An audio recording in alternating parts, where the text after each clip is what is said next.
Bien, bonjour à toutes et à tous. Alors effectivement, pour ceux qui ont encore un peu de courage et avant le déjeuner, euh, Christophe Morel déjà, donc je suis directeur de la stratégie à Météo France. Madame Schwartz en a parlé lors de son intervention. Vous l'avez compris, Météo France va franchir une nouvelle étape d'ouverture de ses données. La donnée, ça a été dit dans la table ronde précédente, c'est le point de départ.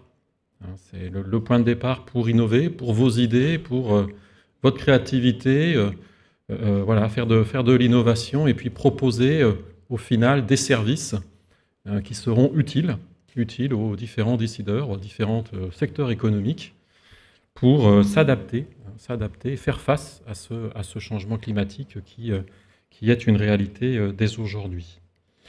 Donc, je vais vous présenter un peu plus précisément, effectivement, ces changements-là, donc qui se produiront au 1er janvier 2024.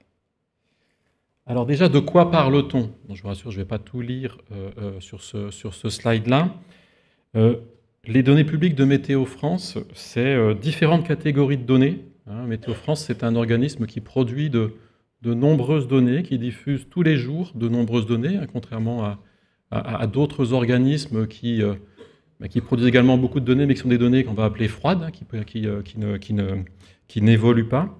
La plupart des données de Météo France, ce sont des données qui sont mises à jour très très régulièrement, pour certaines toutes les 6 minutes. Pour nos modèles de prévision numérique du temps, c'est plusieurs fois par jour.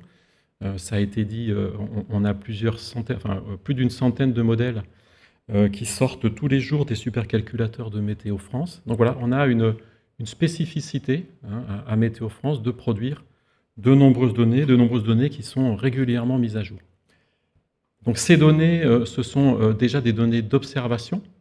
Donc les observations, ce sont les stations sol, donc les paramètres, on mesure avec ces stations les paramètres de base, la température, le vent, les précipitations, etc., etc. On a également des radars de précipitation pour évaluer les précipitations, la pluie. Bien entendu, dans nos données publiques, il y a également les données des modèles de prévision numérique du temps, donc les données de prévision qui sont là des données sur lesquelles vous pouvez accéder aux prévisions de Météo France, la température à nouveau, la pluie, le vent et bien d'autres paramètres. Si on regarde maintenant du côté passé, on a des données qu'on appelle des données climatologiques chez nous. Donc les données climatologiques, c'est la mémoire du passé, la mémoire des observations de nos bases, de nos observations, de nos stations. Et on a pour certaines séries des profondeurs de plusieurs décennies, voire de plus d'un siècle. Donc c'est ça qu'on appelle les données climatologiques. Ce sont les données qui sont observées, qualifiées, validées, parce qu'il y a une étape d'expertise de ces données-là. Et puis là, on a le côté prévision, donc toujours en termes climatiques, avec les données des simulations climatiques, les données de prévision du climat futur à différentes échelles. Alors avant de parler de ce qui va changer au 1er janvier 2024, je vais déjà rappeler ce qui est déjà en ligne gratuitement, ce à quoi vous pouvez accéder dès aujourd'hui et depuis plusieurs années sur les différents portails de données publiques de l'établissement. Donc très important, et je commence par ça, les modèles de prévision numérique du temps sont d'ores et déjà, et depuis plusieurs années, depuis 2015, accessibles en ligne sans aucun frais sur notre site de données publiques. Donc les modèles dont on parle, c'est principalement deux modèles. Un modèle qu'on appelle Arpège, qui est un modèle qui simule le temps sur l'ensemble de la planète et qui va jusqu'à des échéances de 4 jours de prévision. Et puis on a un modèle, ce qu'on appelle la aire limitée dans le secteur de la météo. Donc c'est un modèle régional qui s'appelle Arome et qui tourne aussi bien sur la métropole, sur les domaines géographiques que vous voyez sur le slide, qu'en Outre-mer, dans les différentes petites cases oranges qui sont sur le slide. Donc on peut, comme je le disais déjà, accéder en temps réel aux dernières prévisions à la pleine résolution spatiale. Et il y a deux modes d'accès qui sont proposés. Soit un mode d'accès par API qu'on appelle des API ciblés. Donc dans cet API-là, vous pouvez choisir votre zone géographique, la zone géographique qui vous intéresse, le paramètre météo qui vous intéresse, le niveau, c'est-à-dire le niveau vertical, hein, est-ce que vous voulez quelque chose près du sol ou plus en altitude, et puis l'échéance de la prévision. Voilà, vous pouvez, du coup, avec cet accès-là, aller chercher la donnée qui vous intéresse pour après la travailler et en faire de la valeur ajoutée. Et puis, il y a un autre mode d'accès qui est plus par téléchargement de masse, qu'on appelle par package, et qui est également proposé sur notre portail de données publiques. J'ai mis sur les slides les adresses en question. Alors, ce qui est déjà en ligne gratuitement, ça a été évoqué plusieurs fois ce matin par plusieurs intervenants, ce sont donc les projections climatiques, hein, en métropole et en outre-mer, qui vont jusqu'à un horizon de 2100. Toutes ces projections, elles sont sur le portail qui s'appelle DRIAS, à nouveau donc en ligne, accessible sans aucun frais. Voilà, avec de nombreux paramètres hein, qui sont proposés au pas de temps journalier et donc sur des prévisions qui vont jusqu'à l'échéance de 2100. Voilà. On a également plus récemment mis en place un nouveau portail qui est spécifiquement consacré aux projections hydrologiques. On est toujours sur les simulations climatiques. Hein. On se projette toujours vers le CIMA futur sur ce portail-là, et qui est donc dédié aux paramètres hydrologiques, aux paramètres hydroclimatiques, avec notamment donc, des évolutions de débit sur les principaux cours d'eau en France métropolitaine. C'est les illustrations que vous avez là, typiquement le genre de données qui vous est accessible, à nouveau, donc les simulations au pas de temps journalier. Hop, ça ne marche plus. Dans un tout autre domaine, et de manière beaucoup plus spécifique, on a en 2019 ouvert un portail qui est le portail qu'on a appelé Météonet, et qui est un portail qui rassemble là plusieurs types de données différentes qui ont le mérite d'être toutes sur la même période temporelle et sur les mêmes domaines géographiques. Donc on a pensé ce portail-là pour permettre à des data scientists, des spécialistes de la donnée qui souhaitent un peu tester des méthodes d'intelligence artificielle, de pouvoir disposer d'un portail, d'un dataset de données et des outils. Il y a une toolbox qui est accrochée à ce service-là. De pouvoir disposer d'un jeu de données qui permet de croiser facilement des données de nature différente. On pense qu'il y a un fort potentiel d'innovation hein, dans le croisement de données de nature différente. Et donc, vous allez pouvoir trouver sur ce portail Météonet des données qui sont les mosaïques radars, les stations sol, donc 500 stations sol à pleine fréquence de 6 minutes, les données satellites et puis les modèles de prévision, Arpège et Arum, qui correspondent donc à ces 3 années, 2016 et 2018, sur 2 grands quarts de la métropole qui sont sur le slide. Alors il y a également d'autres types de données qui sont déjà accessibles, je ne vais pas trop m'approfondir ce matin sur ça, mais qui sont déjà en ligne gratuitement sur notre portail de données publiques. N'en citer qu'une, ce sont les données de la carte de la vigilance, hein, aussi bien en métropole qu'en outre-mer, que vous pouvez donc trouver sur notre portail. Alors les évolutions et les changements qui sont prévus au 1er janvier 2024, j'ai rappelé sur ce transparent 2 évolutions de contexte d'un point de vue réglementaire. Au niveau français, il y a une circulaire du Premier ministre qui va rentrer pleinement en vigueur donc à fin 2023. Et puis donc une directive européenne qui s'appelle HVD, qu'on appelle HVD, donc High Value Datasets, qui poursuit le mouvement d'open data promu depuis de nombreuses années au niveau européen et au niveau national, et qui donc conduit à de nouvelles obligations de mise à disposition, de mise en ligne de données pour la météo et plus généralement pour tout un nombre de secteurs couverts par cette directive. Donc il y a deux évolutions majeures qui sont prévues au niveau de Météo France au 1er janvier 2024. Ça a déjà été dit, je le rappelle, toutes les données publiques de Météo France à cette date-là disposeront d'une possibilité d'accès sans aucun frais et seront gratuitement donc réutilisables. Deuxième évolution importante, c'est le souhait de faire un focus particulier avec la mise en ligne de ce qu'on appelle le pack de données climatologiques de référence.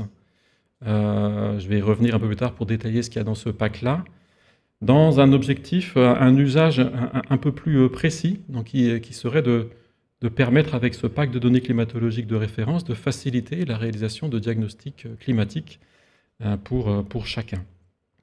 Et donc ce pack-là, on travaille actuellement dans le cadre d'une start-up d'État en collaboration avec l'ADINUM pour le mettre en ligne et le mettre à votre disposition à cette échéance-là.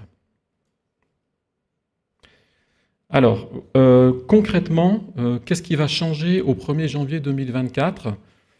Les principaux changements, ils sont sur les 4 slides qui viennent. Donc je l'ai dit, les observations de toutes les stations sol, elles vont être gratuitement en ligne, accessibles au 1er janvier 2024. Donc c'est un total de plus de 2000 stations quand même, en métropole et en outre-mer. Vous avez sur la carte donne une idée de la densité du réseau qui sera donc accessible à cette date-là.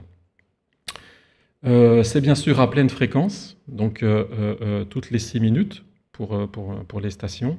Et vous aurez également les données horaires, donc les données moyennées sur une heure, qui seront accessibles au 1er janvier 2024. Il y aura une possibilité donc d'y accéder par API. Là, il suffira de choisir la station d'observation qu'on souhaite, et puis la date d'observation qu'on souhaite, et vous pourrez récupérer les données en question. Et il y aura une possibilité d'accéder plus facilement par téléchargement de masse à l'ensemble des dernières observations du réseau.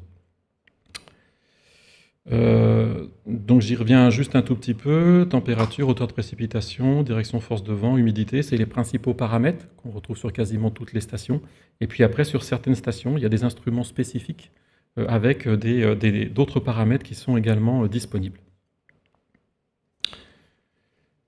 Deuxième changement principal, ça concerne les données de nos radars de précipitation. Donc vous avez une illustration sur ce slide de ce qu'on appelle nous la mosaïque radar. Donc c'est la collection des différents radars, des différentes images radars individuelles en métropole et en Corse.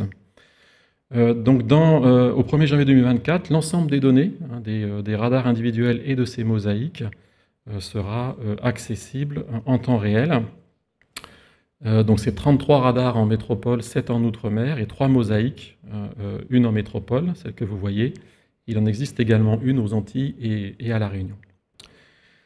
Donc ces données, elles sont bien sûr disponibles à pleine fréquence. Donc les images radar chez nous, c'est toutes les 5 minutes qu'elles sont mises à jour.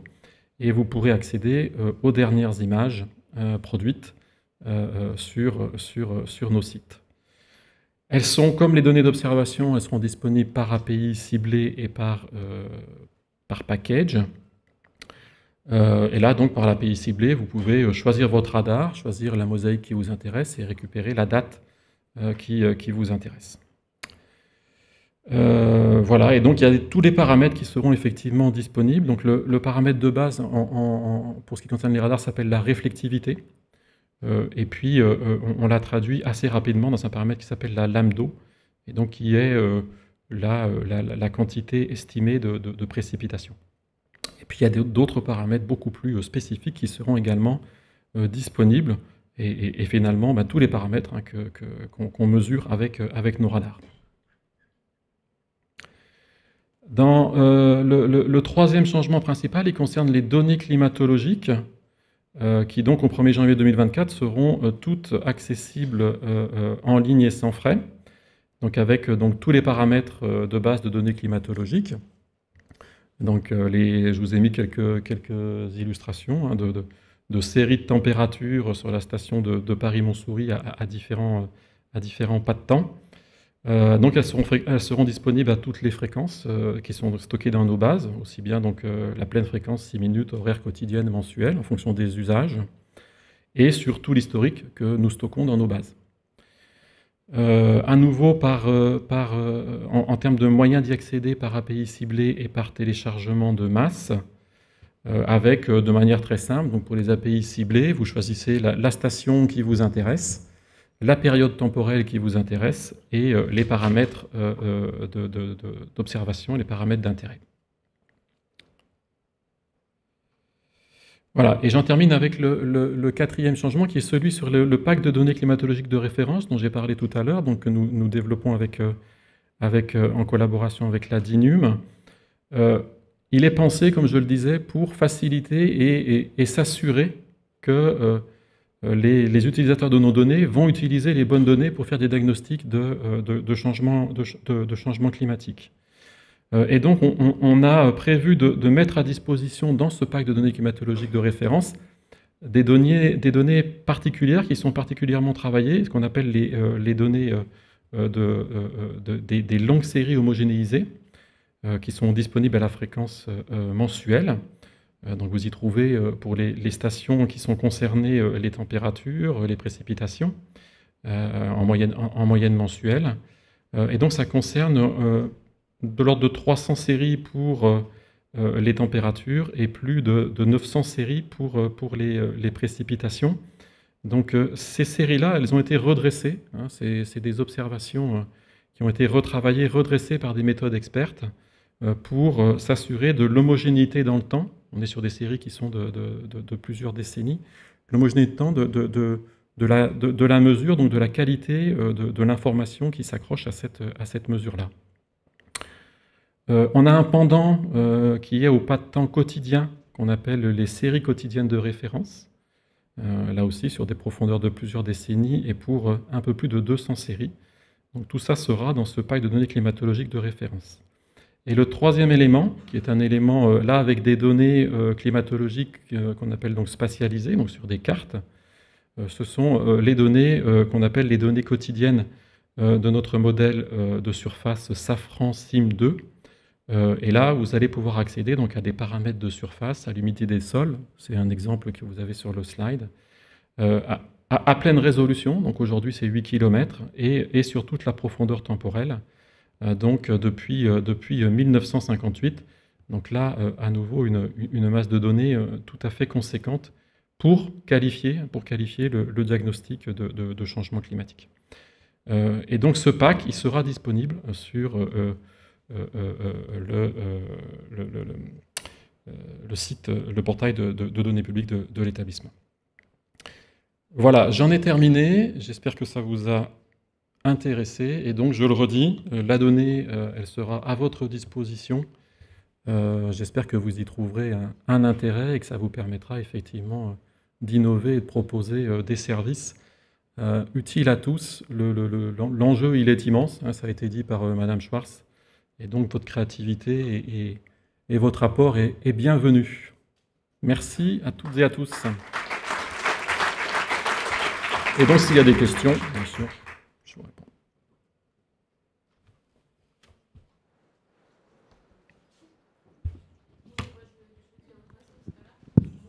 Ça marche. Merci. Bonjour, merci pour cette présentation. Djemila Donti, fondatrice de Corail. On régénère les écosystèmes marins.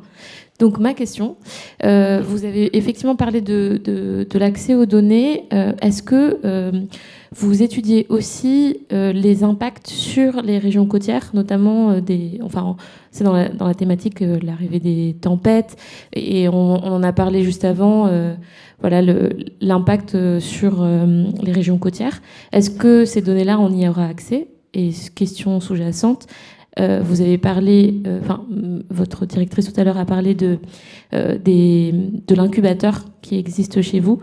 Est-ce que vous accompagnez aussi des startups sur la création d'outils afin de nous aider à la décision, notamment pour protéger ces écosystèmes marins? Okay. Merci. Alors, on n'a pas dans nos observations d'observations spécifiques sur, j'allais dire par exemple l'évolution du trait côtier ou des choses comme ça. Ça, c'est d'autres organismes qui s'en occupent. C'est pas à Météo France qu'on a ces données-là. On n'a pas de données de cette nature-là.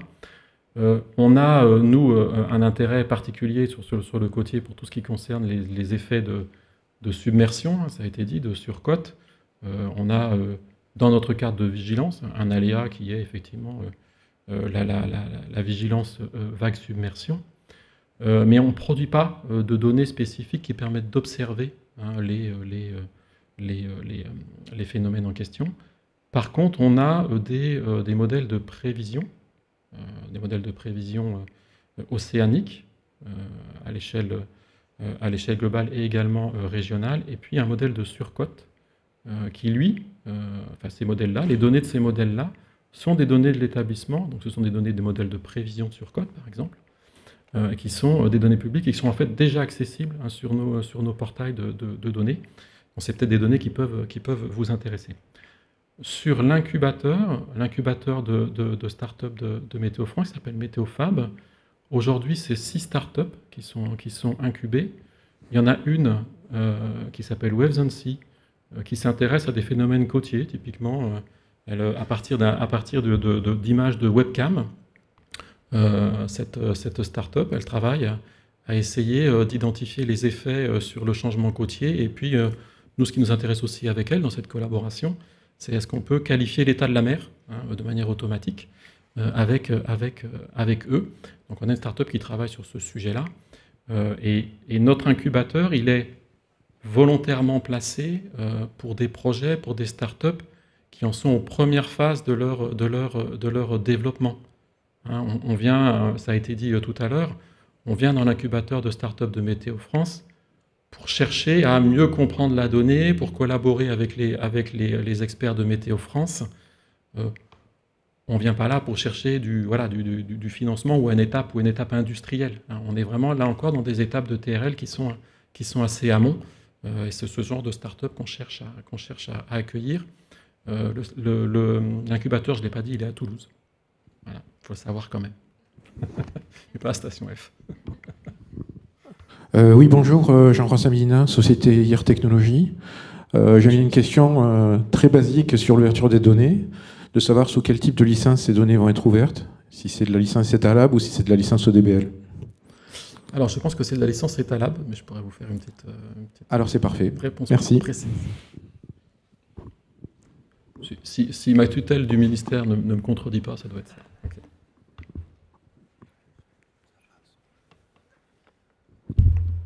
Oui, bonjour, Jean-Yves Châtelier, Ineris. Une petite question toute simple. Est-ce que les spécifications techniques de tous ces services API sont d'ores et déjà disponibles pour se préparer à la grande ouverture? Alors, on travaille intensément là depuis plusieurs mois et encore plus ces semaines pour que effectivement tout ça soit disponible au 1er janvier 2024.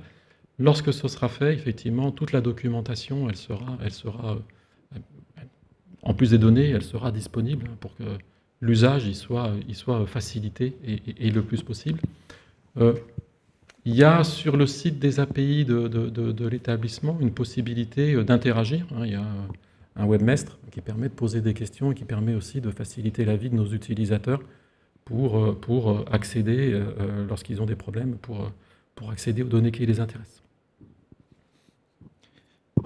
Oui, ça marche. Bonjour, Mohamed, CTO de Weathermind. Donc nous, on développe une solution à destination des acteurs de l'assurance, mais pas que, pour permettre l'évaluation des dommages liés au CatNat, notamment le RGA ou de la grêle. Et donc, dans le modèle, on inclut toutes ces données-là. J'avais une question par rapport aux directives, notamment, que vous avez évoquées.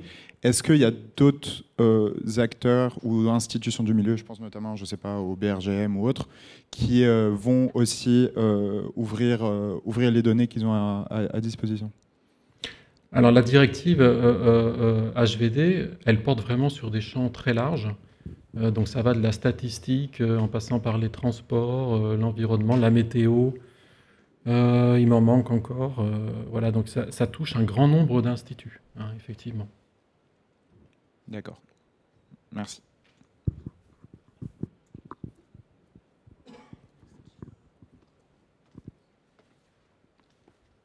Bien. Écoutez, s'il n'y a plus de questions, je vous remercie pour votre attention. Une bonne continuation.